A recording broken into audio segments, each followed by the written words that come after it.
Lutte kurde, ici et ailleurs, le podcast.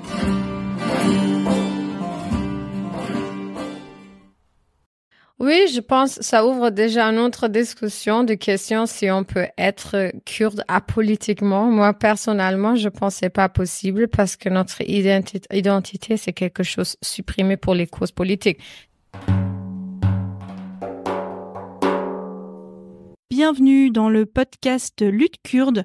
Aujourd'hui, j'ai le plaisir de recevoir Dastan Jassim, qui est chercheuse politique germano-kurde et qui est à l'origine d'une brochure éditée en allemand, qui s'appelle en allemand Doppelt unsichtbar, ce qui veut dire en français doublement invisibilisé, et qui parle du racisme que vivent les Kurdes en diaspora. Donc c'est pour cette raison que j'ai souhaité que tu puisses intervenir aujourd'hui au micro de Lutte kurde. Est-ce que tu peux déjà, pour commencer, nous dire ce qui t'a motivé à aller solliciter d'autres chercheuses et chercheurs qui ont différentes origines, arméniennes, yézidis, assyriens, pour pouvoir parler de ce racisme intracommunautaire que subissent différentes personnes qui vivent en Allemagne en tant que réfugiés? Alors, merci beaucoup tout d'abord pour cette invitation et pour cette chance de parler de ce sujet. À un côté, le racisme et tout ce qui est le peuple kurde et des autres peuples opprimés en Moyen-Orient subissent, c'est à un côté des choses très, très grandes, très extraordinaires, mais en même temps, ce sont les trucs vraiment cachés systématiquement. Et ce que j'ai toujours trouvé bizarre toute ma vie, moi, j'ai grandi dans une famille où c'était très normal de dire on est kurde et on a passé beaucoup de temps en Kurdistan. On a parlé que du kurde, donc il n'y a pas eu beaucoup des alternatives. Mais directement, j'ai fait l'expérience qu'il y a beaucoup de gens en Allemagne d'origine du Moyen-Orient, par exemple, qui cachent leur identité parce qu'ils ont peur. Et surtout les Kurdes, mais aussi des Kurdes d'origine religieuse minoritaire, par exemple des Alévis, des Yézidis, mais aussi des Arméniens, des Assyriens, des différents groupes qui ont vraiment peur de montrer leur identité. Et ça, j'ai trouvé ça très étonnant. En fait, pendant le lycée, j'ai aidé quelques amis à s'émanciper de cette peur. Mais en même temps, c'est bizarre qu'il y a une expérience comme ça, une expérience de certains groupes qui cachent totalement leur origine, mais en même temps, cette expérience ne fait pas partie du discours général sur le racisme et l'antiracisme et l'oppression et l'assimilation et tout ça. Et c'est pourquoi on a dit il faut publier une telle collection à une côté des auteurs, des autrices d'origine de cette communauté, mais à l'autre côté aussi les gens avec d'expérience, des gens qualifiés. Ce sont les journalistes, des chercheuses, des autres professionnels qui parlent vraiment en détail, qui montrent en détail comment ça se déroule avec le racisme contre les communautés comme ça. Et voilà, c'est pourquoi on a fait ça. Alors effectivement, c'est un ouvrage collectif, comme tu le disais.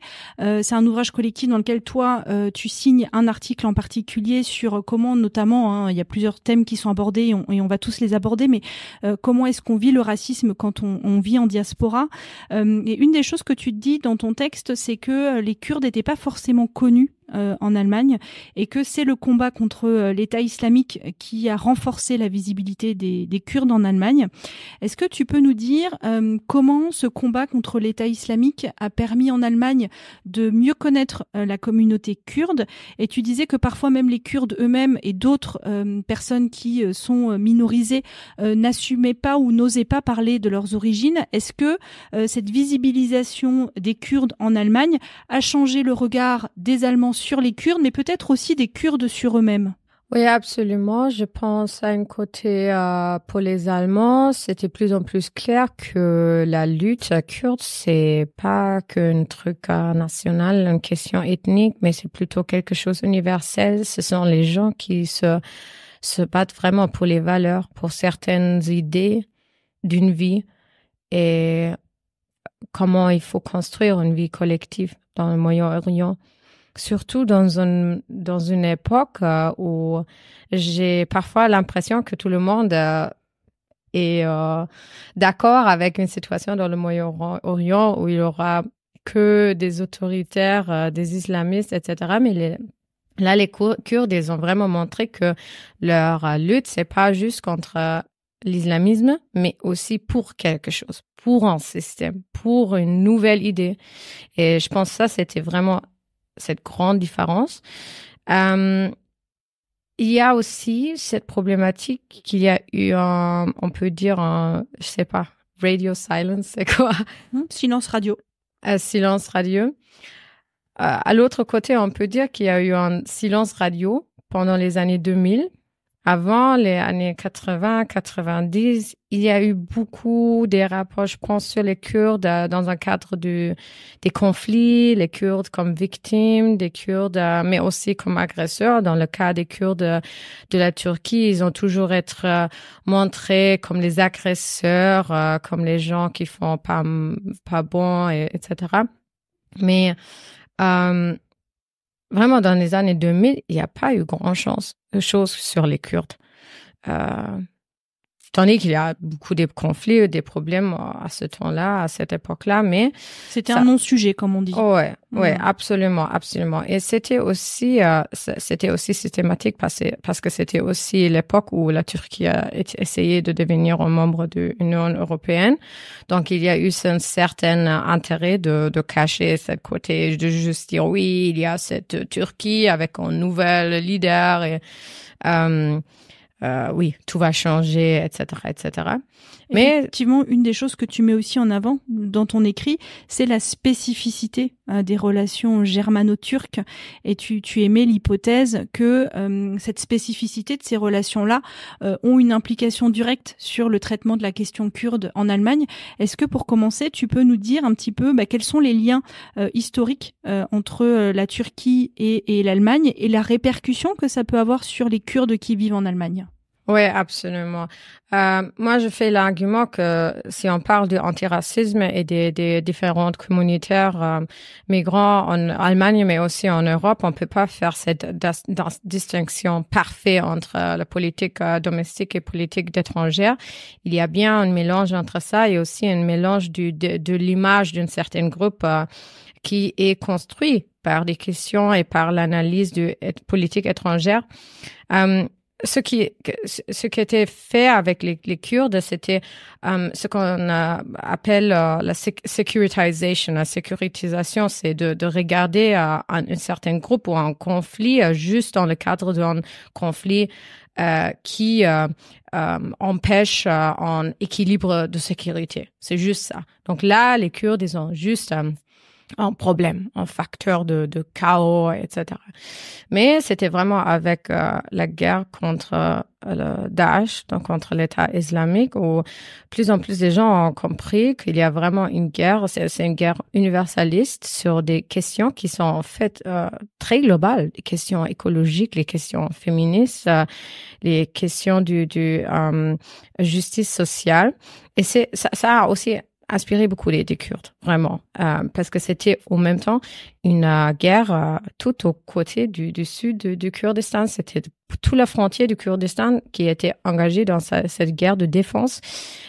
Et en même temps, c'était des Kurdes de tous les 4 parties du Kurdistan qui ont fait partie de cette lutte progressive contre l'islamisme. Donc, c'était un moment très, très important, mais en même temps, malheureusement, moi, je pense pas que ça a changé beaucoup de l'image des Allemands sur les Kurdes, malheureusement, parce que il y a une certaine image négative qui a été construite il y a des années et des années maintenant du côté de cette amitié entre la Turquie et l'Allemagne. Et les racines de cette amitié et de cette alliance se trouvent dans, on peut dire, de fin du 19e siècle, où l'Empire ottoman était en crise, a eu des problèmes budgétaires, les problèmes étatistes, et l'Allemagne, à cette époque, le Kaiserreich, est vraiment devenu le partenaire plus important du Empire ottoman. Là, il faut aussi dire, c'est un truc très important qu'il faut distinguer. On va parler de ça plus tard, je pense. Mais il faut aussi rendre compte que le Kurdistan est occupé par, on peut dire, 3 hégémonies impériales et post-impériales. C'est très important de rendre compte de ça. C'est pas n'importe qui occupe le Kurdistan. À un côté, c'est la Turquie comme le pays qui est venu après l'Empire ottoman. À l'autre côté, c'est l'Iran, littéralement le pays des Aryens. Donc c'est très clair, c'est un pays créé avec une certaine idée d'extrême droite. Il faut rendre compte de ça. À l'autre côté, l'hégémonie arabe. Oui, c'est pas un hasard que la culture, la langue arabe se trouve dans beaucoup des pays. C'est aussi une histoire des empires. Et cette connexion impériale entre l'Allemagne à cette époque et la Turquie a vraiment influencé beaucoup des choses. À un côté, il faut vraiment dire que le génocide arménien n'était possible sans ce soutien allemand. Un très bon exemple est, par exemple, l'histoire de Misak Manouchian. Il a été panthéonisé il y a 6 mois, je pense.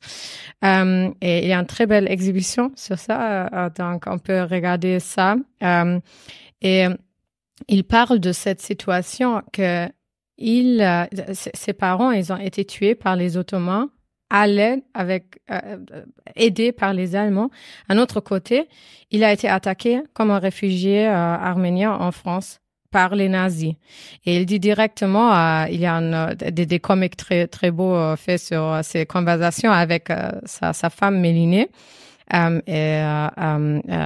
Il dit c'est pour moi c'est pareil, c'est 100% pareil, c'est la même situation, le même génocide, même aussi systématique, génocidaire, systématique, idéologique. Donc il faut tout d'abord comprendre ça. Après, on a eu la guerre froide.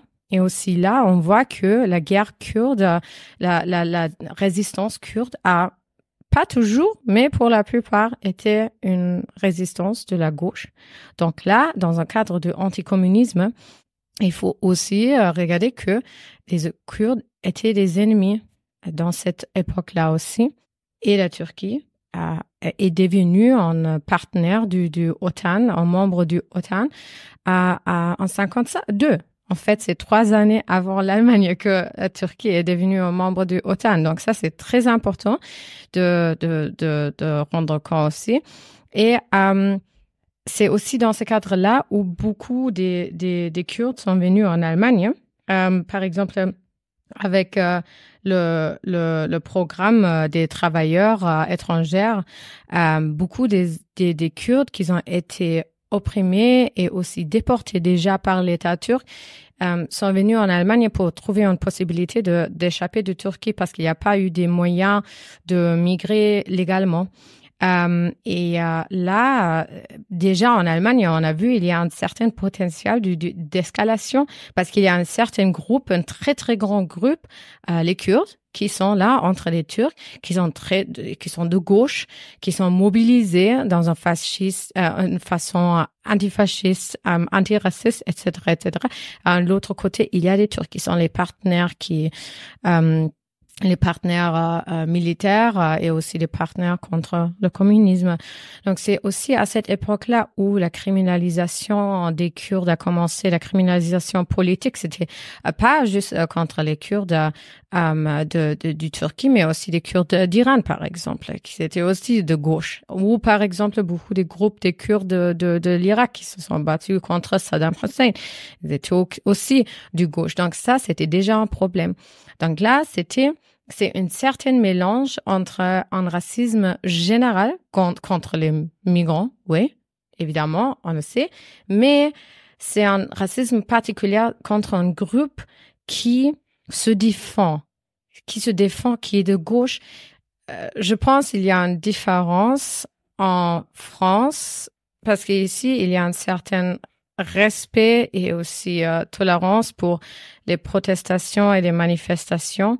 Mais en Allemagne, c'est pas du tout comme ça. Et en fait, beaucoup des écrivains communistes, en fait, ont parlé de ça, de cette problématique sociale.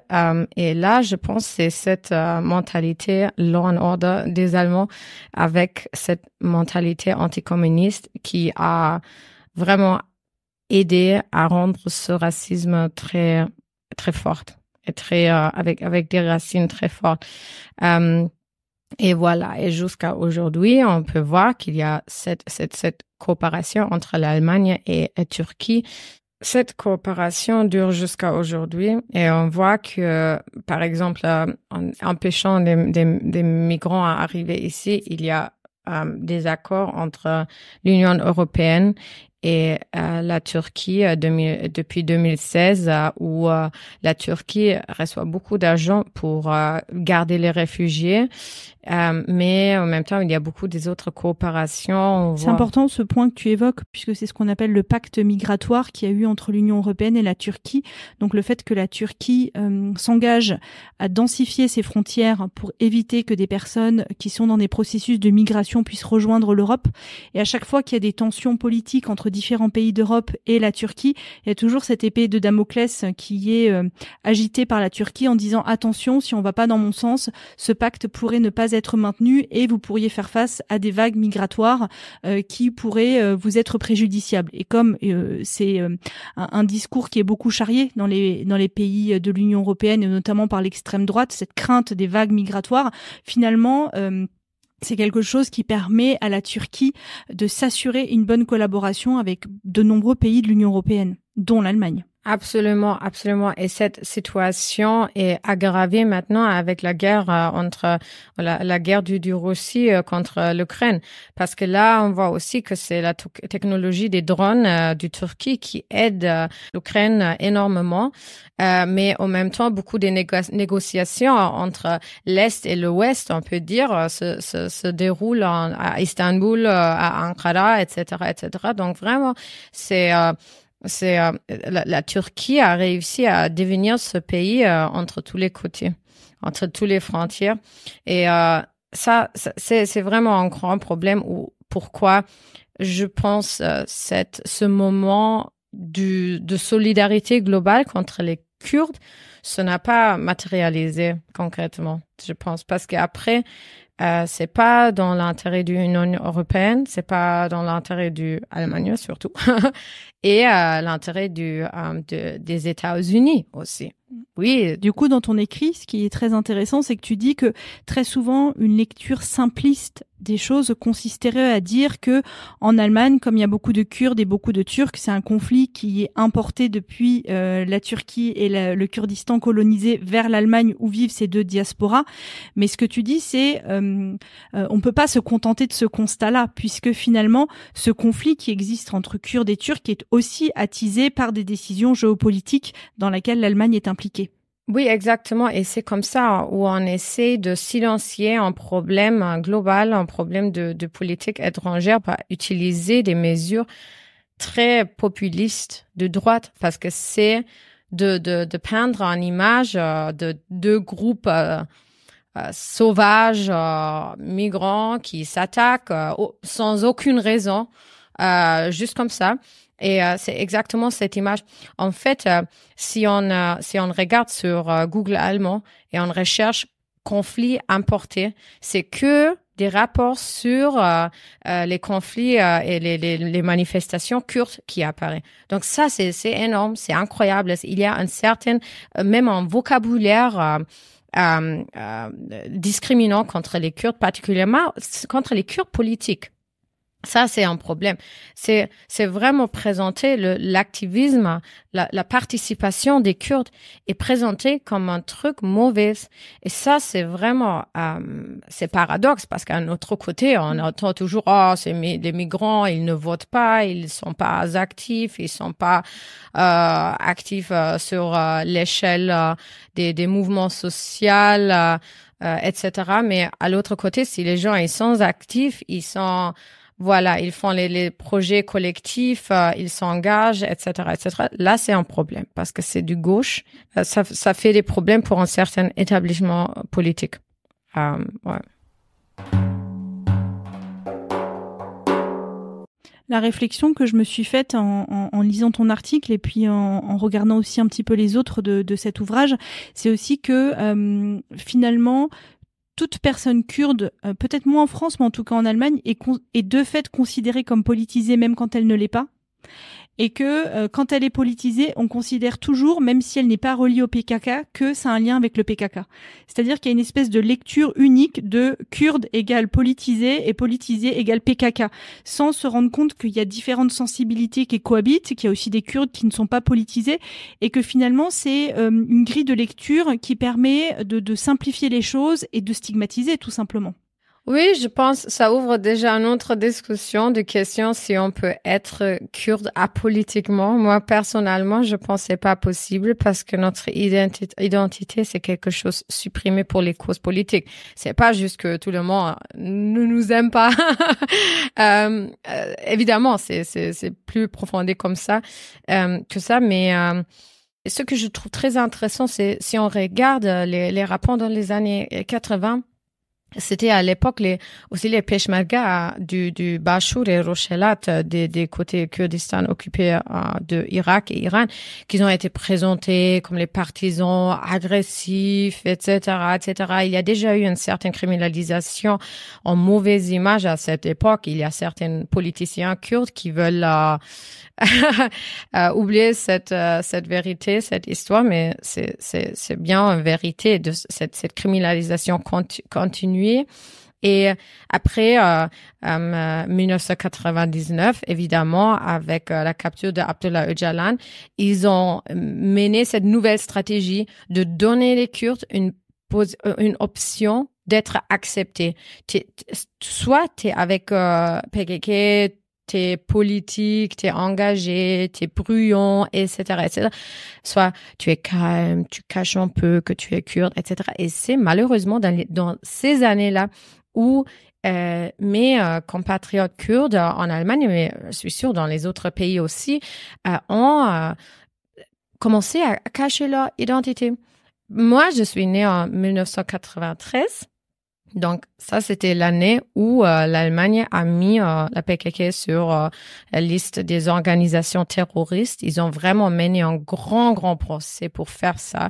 Donc, juste à aujourd'hui, c'est pas complètement clair quels sont les précédents et si tout s'est déroulé très juridiquement correct.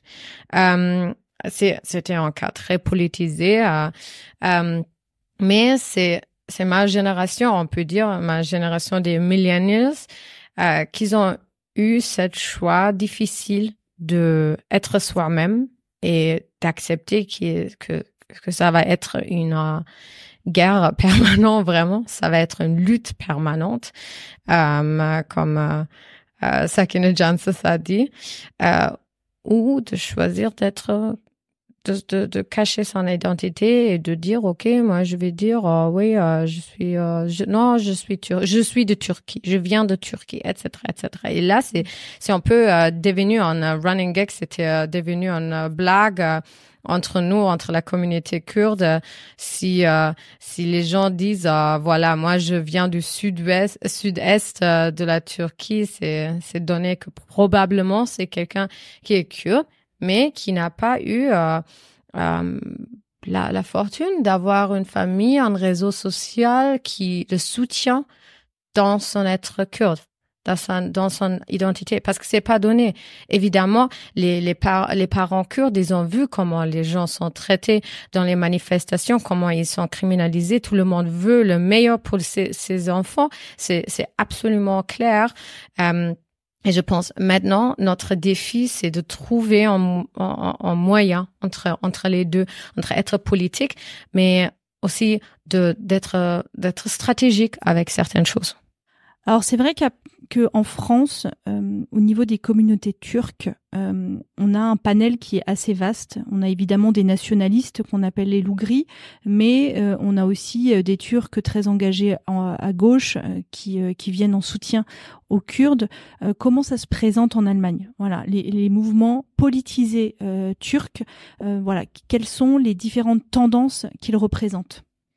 Oui, absolument. Il faut rendre compte des majorités dans les communautés migratoires aussi. C'est très important.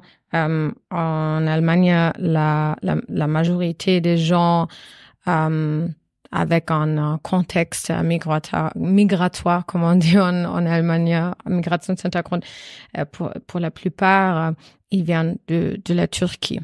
Oui. Jusqu'à aujourd'hui, il y a 3,9 millions des gens avec un contexte turc et 1,5 million de ça sont les Kurdes.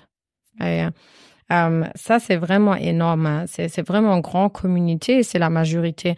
Ici, en France, c'est pas comme ça. Donc, la question, c'est pas que le lien stratégique entre les pays, mais aussi la question du majorité-minorité et aussi du politique hégémonial. Parce qu'après, c'est quelque chose dont je parle aussi dans le chapitre, c'est pas chaque communauté migrant qui reçoit aussi beaucoup de soutien de son pays d'origine. Il y a une politique systématique de Turquie de construire des institutions, des écoles, des mosques, etc., pour créer un contexte où les gens d'origine turque peuvent rester turcs, continuer à parler leur langue, continuer à aussi consommer les informations turques, la culture turque, etc., Et on n'a jamais eu quelque chose comme ça pour les Kurdes, évidemment, parce qu'on n'a pas un pays qui peut orchestrer ça tout seul, mais c'est ce qui veut dire que, par exemple, dans l'imaginaire, les personnes qui migrent sont des personnes qui fuient leur pays et qui ne sont plus en lien avec le pays. Toi, ce que tu nous dis, c'est qu'au contraire, les Turcs d'Allemagne sont toujours en lien avec leur pays. On le sait maintenant d'un point de vue des votes qui sont majoritairement pro-Erdogan et que la Turquie leur vient en soutien en Allemagne du fait des institutions turques qui sont autorisées et qui permettent du coup de continuer à vivre sa turquicité tout en vivant en Allemagne. Oui, absolument.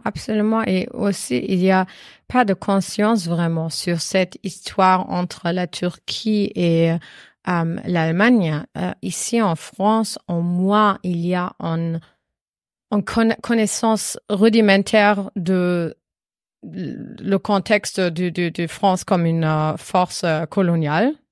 Rudimentaire, je suis sûre, il y a beaucoup à faire, mais au moins les gens savent, ok, l'Algérie était une colonie, le Maroc était dans un truc entre les deux, etc.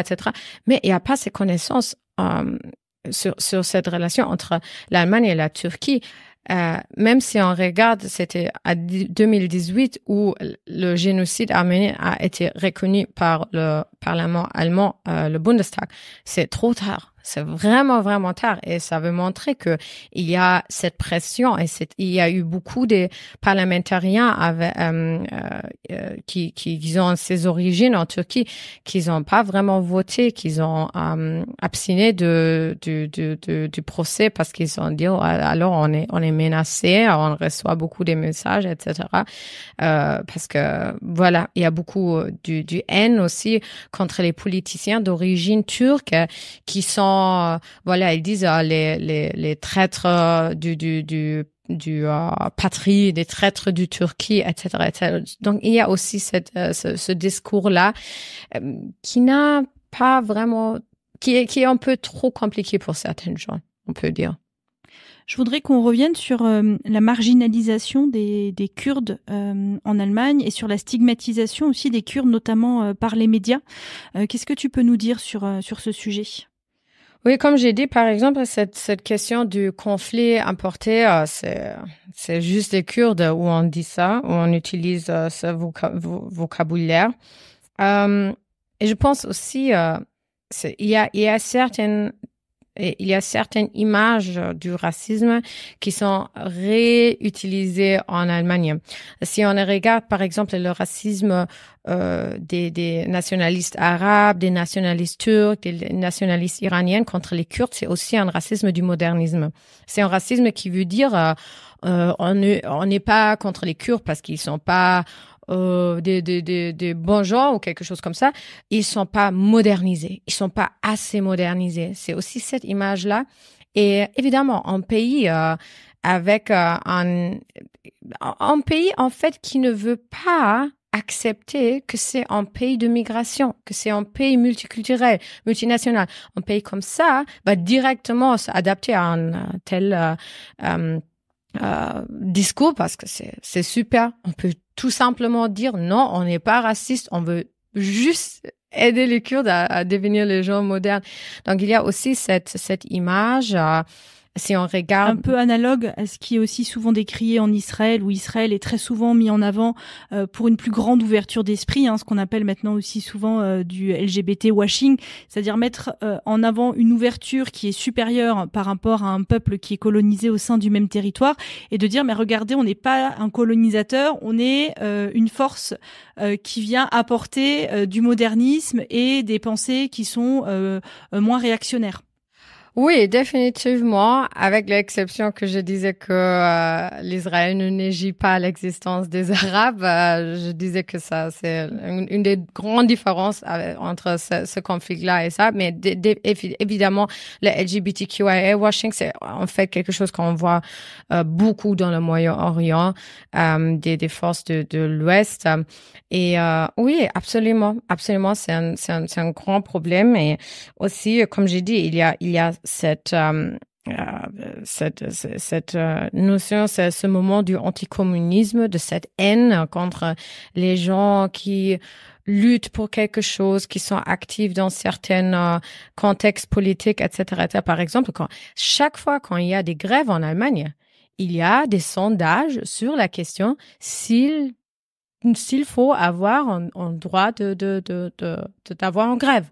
C'est incroyable. Il demande cette question fondamentale chaque fois. C'est vraiment un truc de nazi de demander ça. C'est une droit fondamental. Mais chaque fois en Allemagne, c'est demandé, est-ce que c'est acceptable de faire ça? Est-ce que c'est acceptable d'avoir un droit comme ça? Donc, c'est aussi politiquement, c'est pas, c'est pas la scène plus agréable pour les gens d'origine migrant et des gens de gauche, absolument. Et en fait, on a vu ça aussi un peu pendant les protestes en Iran. J'ai fait cette expérience parce que moi, comme chercheuse, je travaille sur tous les 4 côtés de Kurdistan. Donc, évidemment, j'ai aussi toujours travaillé sur Rojhelat. Tout d'abord, quand il n'y a pas eu beaucoup de gens qui ont vraiment parlé sur ça publiquement, j'ai donné beaucoup de réponses aux journalistes, aux médias, etc., etc. Et tout à coup, j'ai vu que ce sont les personnes monarchistes, les gens d'opposition iranienne de droite qui deviennent plus en plus bruyants, qui prend beaucoup d'espace médiatique, même s'ils ont vraiment un petit groupe, si on regarde dans toute la communauté iranienne. Mais on a vu directement que le système, après, veut travailler avec des gens qui pensent comme ça, qui sont conservateurs, qui sont comme ça, peut-être même monarchistes. C'est bizarre dans cette époque-ci de souhaiter une monarchie comme une alternative à une théocratie. Mais évidemment, c'était ça. Et j'ai vu que plus en plus, cette perspective kurde, cette perspective désagréable, si tu veux, tu vois, cette perspective qui te fait réfléchir et redécouvrir aussi certains concepts, ça, c'est pas agréable. Personne ne veut pas parler avec toi après ça. Donc ça, c'est aussi un autre exemple. Tu évoquais juste avant le fait que il y avait du racisme qui était une forme de racisme importé du Moyen-Orient, puisqu'il y a du racisme turc à l'encontre des Kurdes qui les dépeignent comme des paysans, comme des personnes qui sont plus arriérées. Et tout ça, ça vient se mélanger à un racisme plus classique, plus banal, qui est le racisme anti-migrant de certains Allemands. Et tu expliques bien que ces deux racismes qui viennent se rencontrer, se mélanger et renforcer finalement le racisme anti-kurde. Oui, absolument, absolument. Et c'est pourquoi je dis que même si c'est pas facile d'avoir ces discussions et ces débats, c'est vraiment important d'avoir un nouvel débat sur la question du antiracisme. Parce que je pense il y a beaucoup de similarités entre les racismes globalement. Et je sais que, par exemple, en France, la majorité des gens qui sont attaqués, par exemple, par les racistes, sont aussi attaqués à cause de leur leur groupe religieux. Pour la plupart, ce sont les musulmans. Mais il faut rendre compte que aussi, sur une échelle globale, les musulmans ne sont pas une minorité. C'est clair, c'est clair. Et les Arabes aussi. Il faut vraiment accepter des différentes réalités. Qu'à un côté, c'est parfaitement possible que quelqu'un d'origine arabe ait attaqué, agressé en États-Unis, en Royaume-Uni, en Allemagne, en France, pour être arabe, pour être ouvertement arabe, pour parler sa langue, etc., etc. Mais il faut pas dire que aussi globalement, oui, les Arabes, ils sont toujours les gens opprimés, parce que ça, c'est ce mécanisme qui nous rend invisibles, qui dit, ah oui, mais les Kurdes, qu'est-ce qu'ils vont là en Syrie? Qu'est-ce qu'ils vont là en Irak? Ils sont avec leurs frères et sœurs, ils ont la même culture, on est tous les musulmans, on est une umma, etc. Mais voilà, c'est pas notre vérité. C'est pas notre vérité. Et je pense, il y a un certain discours qui veut faire le truc trop simple, trop simplifié, par dire oui, le racisme, l'antisémitisme, l'islamophobie, c'est tout pareil, mais c'est pas tout pareil.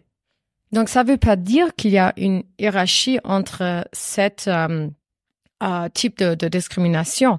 Ça veut dire qu'il faut avoir une approche d'analyse différente pour ces types de discrimination.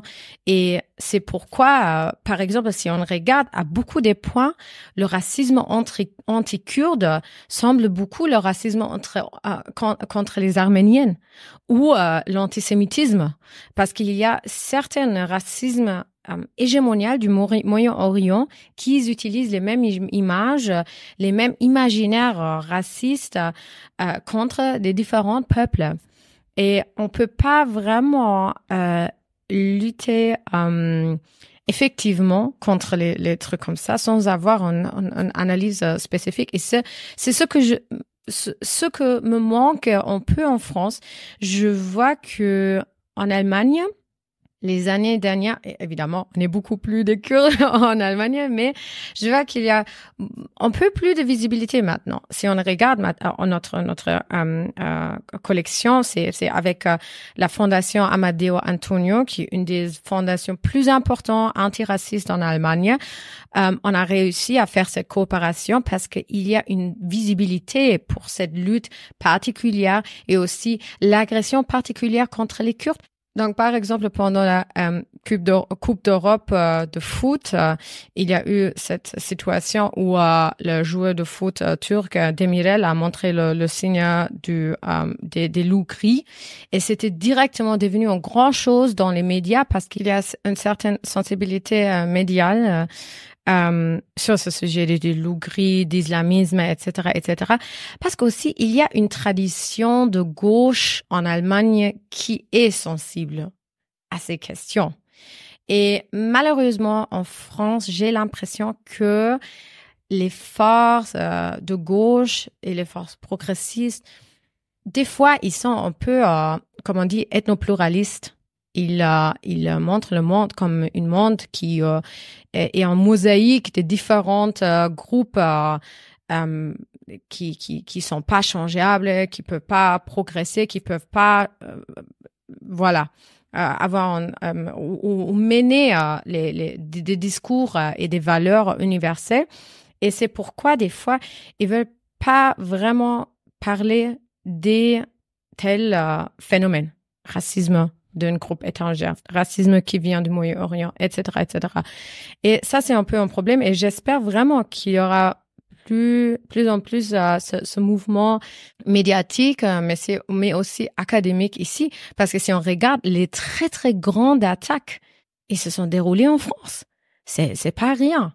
Des assassinats comme ils se sont déroulés ici, on n'a jamais eu quelque chose comme ça en Allemagne. On peut dire la dernière fois où on a eu en attaque sur 7 niveaux, c'était pendant les attaques, les assassinats à Mykonos en 1992 contre les militants kurdes d'Iran qui ont été attaqués par l'Iran. Mais après ça, on n'a pas eu quelque chose comme ça. Ici, c'est beaucoup plus important qu'il y aura une sensibilisation à ça. Parce que aussi, le 1er mai, j'ai fait partie de manifestation, par exemple, on a été sur la place de République. Et ce qui m'a étonné, c'est que, évidemment, il y a beaucoup de groupes, voilà, les groupes des militantes d'origine Moyen-Orient, latino-américain, etc., etc. Mais beaucoup de gens d'origine du Moyen-Orient sont venus, ils ont dit, mais vous êtes qui? Mais c'est quoi ce drapeau? Mais c'est quoi? Kurdistan, c'est où? Et c'est ce que me choque chaque fois. Mais on est 50 millions, quoi. On n'est pas vraiment une minorité. C'est vrai qu'on se le disait en off, il y a une différence entre être une minorité et être minorisé. Exactement. Parce que quand on est minorisé, on n'est pas forcément une minorité, mais on est mis dans une situation de minorisation. Exactement. Et ça m'étonne vraiment. Et je me souhaiterais vraiment qu'il y aura cette visibilité, beaucoup plus de visibilité, parce que c'est nécessaire. On peut pas continuer comme ça. Qu'est-ce qu'on va faire? Chaque 10 années, on va attendre qu'un autre assassinat se déroule. C'est pas possible. En tout cas, je te remercie beaucoup pour ton intervention. Moi, j'ai pas beaucoup de réponses aux questions que tu soulèves. C'est vrai que ça vient me chercher sur des thématiques qui à la fois m'intéressent, mais qui en même temps, je trouve, sont sensibles et complexes. Parce que c'est vrai que, par exemple, quand on parle du sexisme et qu'on essaie de parler du sexisme des hommes et qu'on essaie de me parler du sexisme intériorisé des femmes, j'ai envie de dire c'est pas la priorité. Et sur l'antiracisme, pendant longtemps, j'ai eu une position analogue, c'est-à-dire que moi, ce qui m'intéresse, c'est de parler du racisme de mes concitoyennes et de mes concitoyens blancs français. Et toi, tu viens dire, mais attention, on peut pas tout mettre au même niveau parce que il y a des racismes qui sont intracommunautaires. Et c'est vrai que moi, mon urgence, elle n'est pas là parce que j'ai souvent l'impression que quand on est blanc et que on vient parler du racisme intracommunautaire, c'est une façon de ne pas parler de son propre racisme.